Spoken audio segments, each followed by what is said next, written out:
The Coach Kevin McMillan Show is brought to you by BSN Sports. Hi, everybody. Welcome to the Coach Kevin McMillan Show. I'm Chris Brinkley. UT Martin coming off the win over Murray State a few nights ago, 84-67. Coach, let's talk about that win over Murray State. Much different than the first time you played Murray at Murray. Yeah, no, they had lost one of their best players, Kiana Kirby from Jackson, and has hurt her knee and was out for the year. They were also missing a three-point shooter, Julia Fox, so they were a little short-handed here down the stretch, but they were trying to make it into the tournament. That was what their motivation was in that game, and I thought for about 30 minutes we played really, really good basketball. Built a really big lead. I think it was 30-something. 36. 36, yeah. With about 13, 14 minutes to go. And I thought we were very impressive getting to that point. We defended well. Our effort was good. We were rebounding. They killed us on the boards last time. Overall, a very good effort at a good time of the year. Coach, when you look at the numbers, Heather Butler had 29, 20 for Asia, again, 11 rebounds, and I think she's Freshman of the Week again for those numbers. And another interesting stat line for Jasmine, 19 points, but she also has 10 assists and 7 steals. You know, Jasmine does all kinds of things out there on the floor, and sometimes you don't notice it, and a lot of times you do. But I didn't realize she had 10 assists. I didn't realize she had 7 steals. She's out there, and I'm just expecting her to chase people down and just do that naturally. And you know, I guess we're taking it a little bit for granted, but that stat stuck out at me that she had 10 assists and 7 steals, and then also Katie Schubert's 10 rebounds. Right. Is the one that, you know, Asia got 11, and that was, you know, we're starting to expect that from her. And you know, Katie did what Katie does, and that's figure out how do I plug in to help this team. And in this game, we needed her on the boards, and she got 10 rebounds. She's one of your top rebounders on the team. It's amazing. And if you were to watch your team in warm-ups, you wouldn't say that girl's going to get 10 rebounds tonight. Well, she's not a big kid on the floor. She's not a great leaper. She's just a good basketball player that uses her body and positions herself well, and then also knows she has that knack for knowing what your team needs that night. And we needed rebounding that night because we got beat so bad last time, and she produced again, which is a tribute to what Katie means to this team. Coach, I see you frustrated with your players when they pick up silly fouls, but a steal, Jasmine's numbers, what do you tell your kids? How risky do you need to be and try to get a steal, and what's the difference between going after a ball and getting out of position and not getting the steal, or picking up a silly foul or being out of position? Well, most of the time when you foul, you're trying to make up for something that you didn't do a minute ago. And so usually what I'm mad about is not the foul, it's what you did before, and then you try to make up for it, and then you foul. So I guess I am mad at the foul, but it's more about you knowing, constantly being aware of where you need to be and what you need to be doing. We don't really ever talk about going for steals. We just talk about being in position and taking advantage of opportunities should they arise. Now, we do talk a lot about effort and hustle, so chasing people from behind is one that's fine, and one that we talk about looking to do. And a lot of times in the press, we'll let the ball in the middle and then try to cover everybody else, so that middle person has to dribble. Well, when they dribble, that means there's 2 or 3 people that are going to come from behind them, and they can't see them. Right. So there are some times that you talk about it, but typically, you know, we don't talk about, you know, shoot the gap, go for the steal, all the terminology that defensive coaches use. We don't really talk much about that. It's more about being in position and taking advantage of. And it almost seems to me the best players who have the ability to steal the basketball, it's instinctive. The best players that I've seen steal the ball, or you're going to laugh, they're always in the wrong place. No, I know.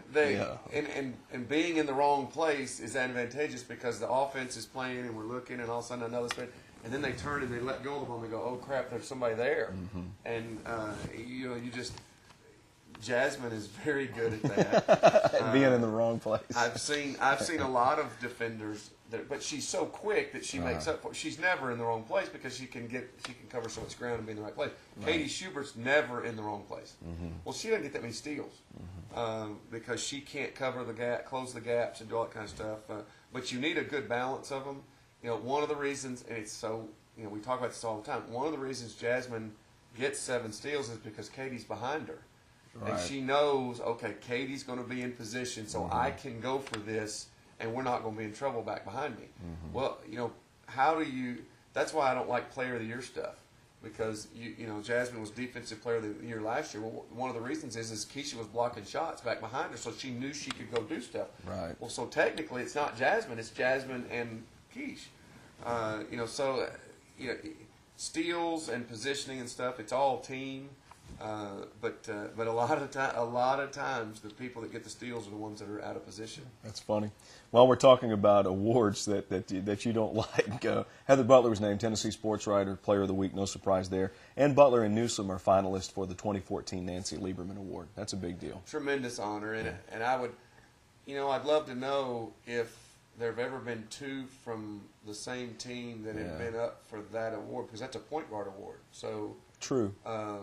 Probably not. The odds are two from the same team aren't going to be up for a point guard award. I think that's another tribute to those two players and what they've been able to bring to the University of Tennessee at Martin. Okay. They have one game left at the Elam Center. 2 games coming up for the UT Martin Skyhawk women. We'll talk about those when we return on the Coach Kevin McMillan Show. Back on the Coach Kevin McMillan Show. Coach, 2 games left in the regular season. First of all, congratulations on the Ohio Valley Conference regular season championship. I know it's a goal that you probably set at the beginning of the season, and you have achieved that. Well, we didn't. You didn't set really that goal. set that goal. Well, people always ask me about goals, and to be honest with you, we've never set any. Well, let me take that back. We've never set. The only goal that we set is that every single day you give be the best player that you can be, and if you do that every day, and add up all those days, then those kinds of things should come. But we don't ever set goals to get to the NCAA tournament, win a conference tournament, win a regular season championship, win so many games, do this, do that. We just say, today is February. We want to be the best team that we can be today. In the weight room on June the 14th, we want to be the best that we can be today. And again, I just believe that the cumulative effect of all that will take care of your championships. And if you think about, and I've always thought, I'm not saying it's wrong to set goals. I think you're smarter to set goals than not. But I've always looked at it as if I'm setting the goal to be the tournament champion, go to the NCAA tournament, and I have a bad day on June the 14th, well, who cares? It's not till March that I have to worry about it anyway. Well, so, I'm just not smart enough to motivate or push through looking at a goal that's so far off that I can't do it. I mean, I guess you could set daily goals, and then I'd start getting everything jumbled in my head, and it'd wear me out. It's the now approach. It is. It's today. I have to earn my spot today. I have to earn the right to do this today. I have to come out here every single day. And Butler is phenomenal at that. Yeah. She walks into the gym every single day assuming that today's the day that I have to earn my spot. And that's the mentality that's gotten her where it is. And most people aren't like that. No, one game you were up 26 points, and she dove head first for a loose ball. And it wouldn't matter if we were up 26, down 26, the game's tied. It's the first game of the season. It's the last game of the season. It's the first game of her freshman year, first game of her senior year. That's the way she's going to play, period, all the time. And she trusts that if she does that, things will take care of itself. And pretty good track record for her. Coach, Eastern Illinois, the opponent, you will go to Charleston. It's your last road game of the season. You got a win over Eastern Illinois at the Elam Center, 103-84, jumped out to an early lead and led the entire time. This is a good basketball team in Eastern Illinois. Very good. Beat Belmont last week, probably the biggest team besides Belmont in the conference.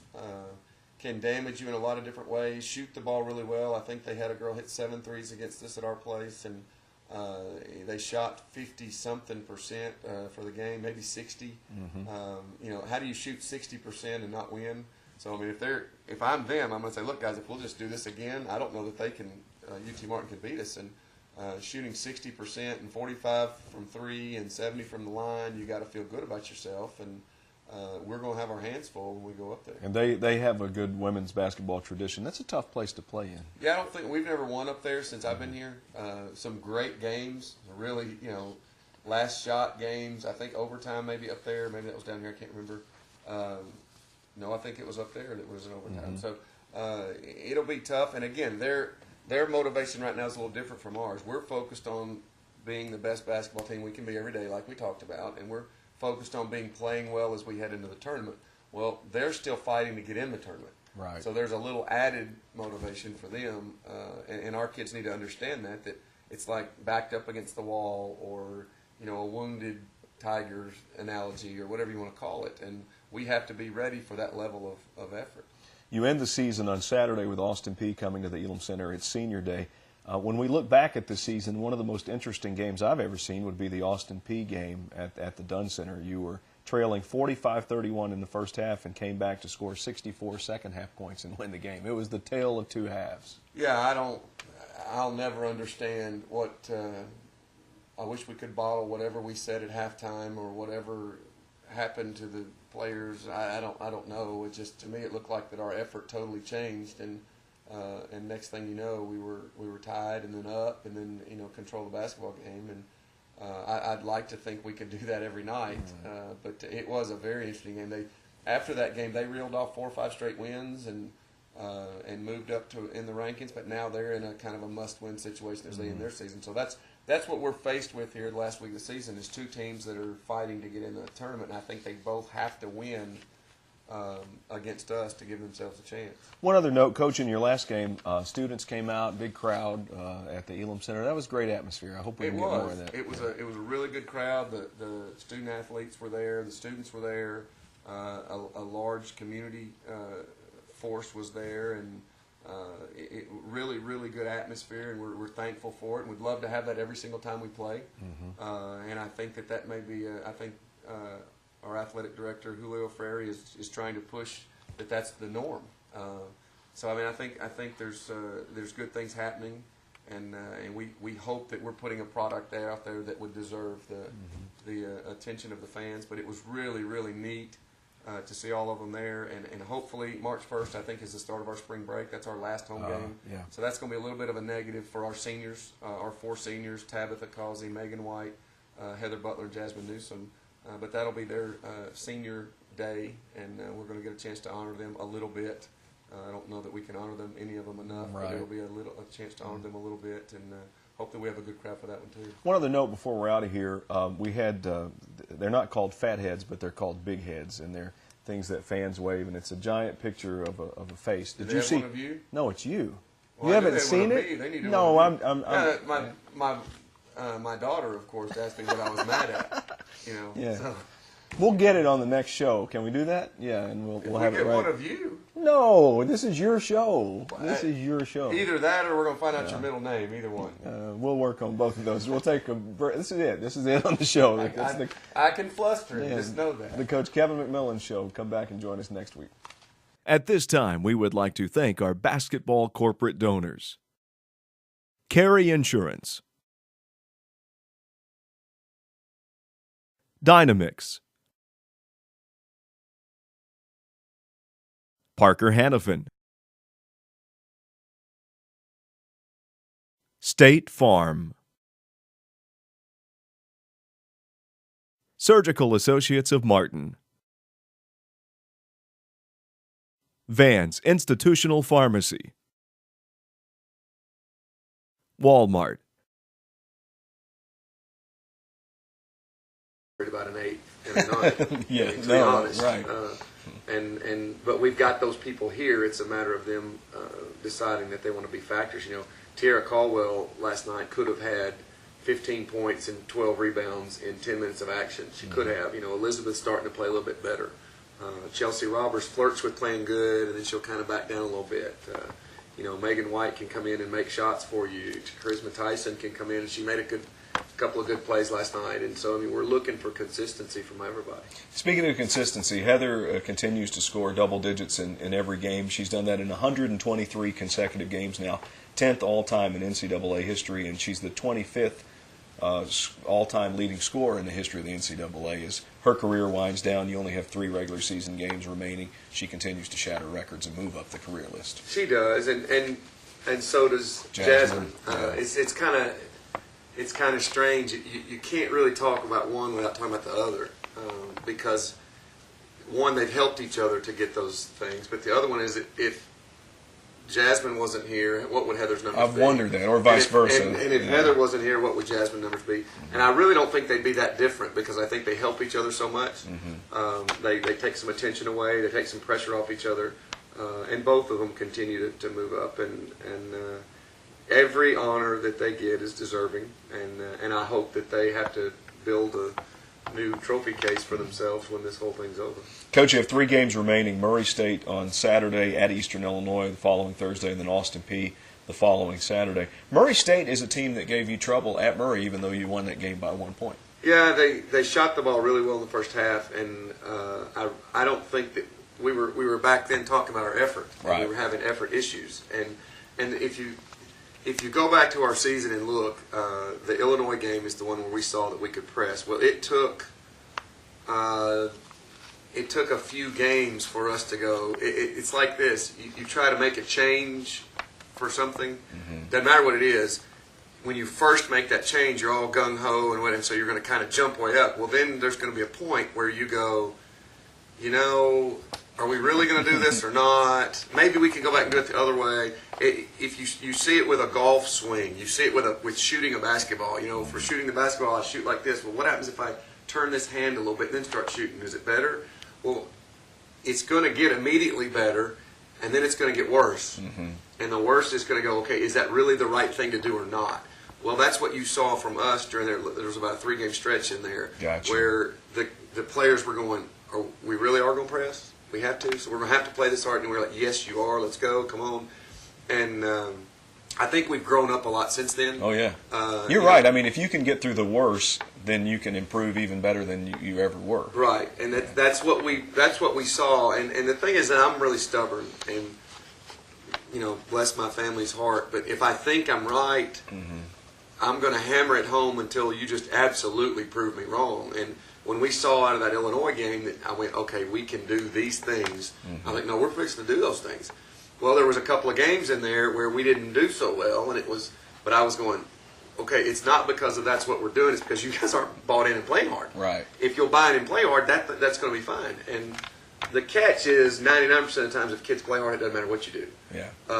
You just you try to find what that bunch can do that may be different from everybody else that helps them win games. And that we had that little stretch early on in the conference, and Murray's was a bad team to play at that time because of the way they play. Right. They're happy to go down there. They want to shoot it fast. They want to play fast, and we just kind of fed right into that. And I think they're going to come do that again, and we're going to see what kind of response we've made since then. Broadcasters make so much of it's an up-tempo team, how do you slow them down? You don't necessarily want to slow them down, but you have to do things to take them away from their strengths. Yeah, we want certain numbers of possessions in a game. We don't want them to be limited because we think we have enough firepower that over time that's going to give us a chance. And but you have to be very selective about what you decide to do. With Florida State, we went down there to play Florida State, and defensively we did a very good job against them. We held them to 74 points, which if you'd have told me going in we're going to hold Florida State 74 points, I'd have said I'll take it right now. But they were huge and athletic. Yes, but offensively we only played one half like I wanted us to. And that game we wanted to be very careful about the possessions. We wanted to press, and we wanted to do all those things.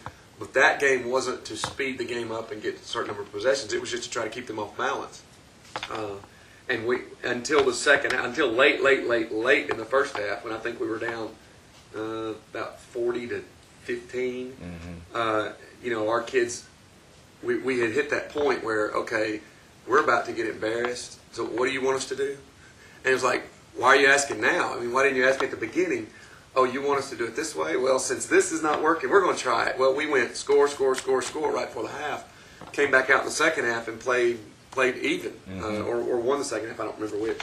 And I just wish we would have done that the whole ball game. But it was a totally different type of attacking. It's just what you're saying than you would against, say, Murray State. I mean, you have to handle those games too, but you're still trying to do the same thing, which is take the other team out of what they do best. Right. Coach, one final note, kind of non-basketball. Within the group of basketball teams, usually there are some nicknames. What are some of the nicknames on your team? No, you want to wait and save the answers for later? Nicknames of the players? Yeah, or just anybody, coaches, players. Oh, I'm sure I've got one. I don't know what it is. You're not supposed to know your own nickname unless it's flattering. I don't know. You know, No? we're going to need to get them Okay. and let them go over that with you. Okay. Because I don't know. I really don't know. That's fair. I don't know. Most of the time, I just know. You don't have nicknames for them? You call everybody by their last name mostly? Most of the time, probably. Yeah. No, I really don't. I don't have nicknames. I try to usually call them what they want to be called. Mm-hmm. But a lot of times, when I get after them or start chewing on whatever I start calling them then is what I call them all the time. You know, poor Butler is always going to be Butler. I mean, I don't know that I've ever called her Heather. Butler, come here. It's become natural now. So I don't know. That's Do you a know good their question. middle names? No, not many. Yeah. Some of them I've known over time, but they've asked me to forget. Yeah. But no, not many of them. We're going to get somewhere on this. What's your middle name? Kevin. What's your first name? Daniel. See, that's the. Yeah. And there's a story about that. This is a family show, and so I'm going to have to cut part of it out, though. Really? Daniel's a family name, and so they were going to name me.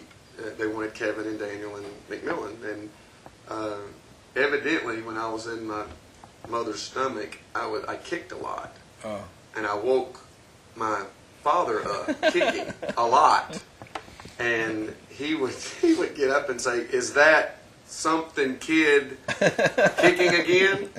And so instead of Kevin Daniel, they flipped it to be Daniel Kevin to follow with the kid kicking That's again. Good. So That's good. that was why. But it's been miserable ever since because the whole world wants to. Well, now, what's your first name? Yeah. Daniel. What? But what do you want to be called? Kevin. Why?